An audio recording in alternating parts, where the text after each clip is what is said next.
આપણી એપલ ની ઘડિયાળમાં જો 1 વાગ્યો છે. પણ હા ભાઈ મારા પણ એપલ ના ફોન માં 1 વાગ્યો છે. ભાઈ સારું ને? બસ મોજે મોજ. ભાઈ તે આની હારે હાથ કામ મિલાવ્યો? હા ભાઈ. અરે ભાઈ એની પાસે એન્ડ્રોઈડ ફોન છે જો. અરે છી ક્યાં મેં આની હારે હાથ મિલાવી લીધો. હવે મારા ઘરે જઈને 2 વાર નાવું જો છે. એન્ડ્રોઈડ વાળાને સંબંધ જ નહીં આઈફોન વાળાને. અરે યાર મારા આઈફોન નું ચાર્જિંગ પૂરું થઈ ગયું. મારે ચાર્જિંગ ક્યાં ગોતું યાર? એનું ચાર્જિંગ ક્યાંથી ગોતશી ભાઈ? હા યાર હવે ચાર્જિંગ. અલે ભાઈ મારી પાસે ચાર્જિંગ છે, કર લે ચાર્જિંગ. એટલે આ તો એન્ડ્રોઈડ નું ચાર્જિંગ છે. છી યાર આવા ક્યાં ચાર્જિંગ મને આપી દીધું એન્ડ્રોઈડ? અરે ના તો પાડી એન્ડ્રોઈડ વાળાને વ્યવહાર નહીં આઈફોન વાળાને. હાલો હે ભાઈ આવડા ઓલા બર્ડ છે ને કાનમાં સાંભળવાના? હા ભાઈ કાનમાં સાંભળવાના બસ છે. 1 નંબર વાગે હો. આઈફોન ના હે? ના ભાઈ એન્ડ્રોઈડ ના છે. એટલે તને ના નથી પાડી આ લોકોને વ્યવહાર રાખવાનો. હાલો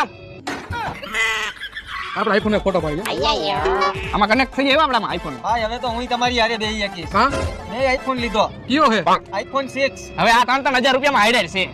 એની કરતા 11 લેવાય, 12 લેવાય, 13 લેવાય, 14 લેવાય, આવા ડબલા લેવાય. હાલ ભાઈ હાલ.